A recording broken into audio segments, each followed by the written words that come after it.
Bonjour ou bonsoir, tout dépend des cieux où vous êtes. À la limite, je vous salue et je vous salue bien bas. Par ces temps qui courent, j'ai comme l'impression que toute l'humanité est orpheline.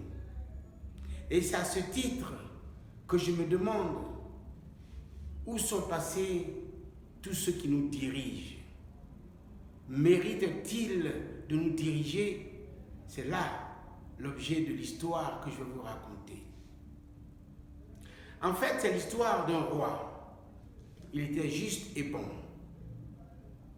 Il était respecté, aimé, adulé de par sa population.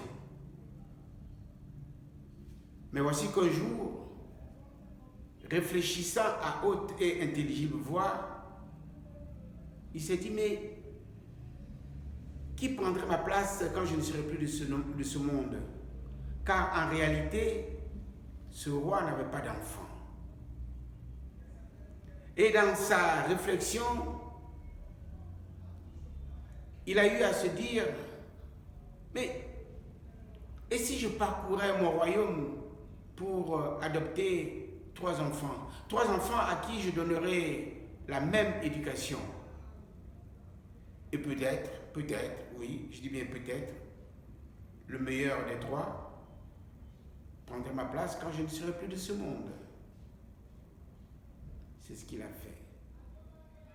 Il a voyagé à travers son royaume et il en a adopté 3 enfants à qui il a donné la même éducation. Lorsqu'un jour, parmi les jours, il a eu encore cette idée qui consiste à appeler ces 3 enfants pour leur dire, tenez, je donne à chacun de vous un grain de maïs. Retournez dans vos familles biologiques pour semer ce grain de maïs et revenez ici avec une bonne récolte. Celui qui réussirait à ramener la meilleure récolte prendrait ma place quand je ne serai plus de ce monde. À ces mots, il a distribué les 3 grains de maïs à ses 3 enfants qui, sans tarder, ont rejoint respectivement leur famille biologique. Le premier des 3, oui, l'aîné, a semé son grain de maïs et comme ça ne poussait pas, il a fait recours à son père à qui il a expliqué la situation. Et au père de lui dire, mes fils, si ton grain de maïs ne pousse pas, va au marché, tu en achètes un autre, car un grain de maïs est un grain de maïs. C'est ce qu'il a fait. Il a acheté un grain de maïs, il l'a fait pousser, ça a germé, il a arrosé, ça a bien poussé et il en a fait une bonne récolte.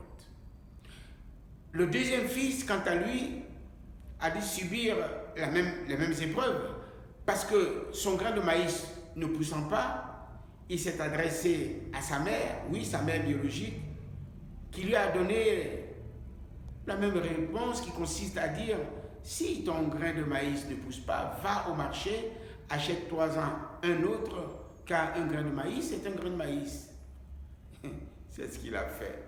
Il a fait pousser son grain de maïs pour l'avoir bien arrosé et il en a fait une bonne récolte.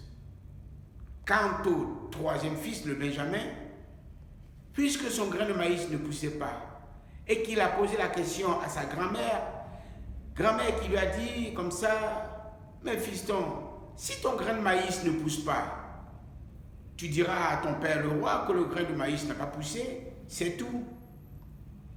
Au jour J, les 3 garçons ont rejoint le château.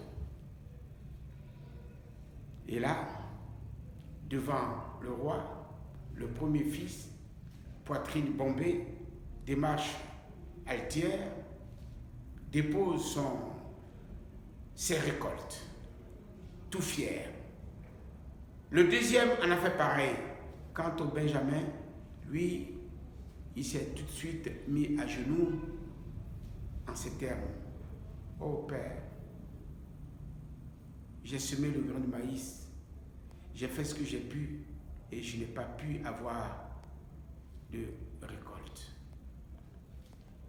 Le roi, avec un sourire en coin, s'adressant aux deux aînés, leur dit comme ça, en leur regardant droit dans les yeux, dites-moi, comment avez-vous fait pousser un grain de maïs cuit? Car en effet, le grain de maïs que j'ai distribué à chacun de vous était cuit. Mais toi, Benjamin, relève-toi, car tu es un fils intègre. L'intégrité est la valeur suprême qu'il faut à une personne pour diriger un peuple. Quand je ne serai plus de ce monde, tu deviendras roi à ma place. Voici la réflexion que la situation dans laquelle le monde entier est plongé m'amène à raconter cette histoire. Voici et voilà. Je vous remercie.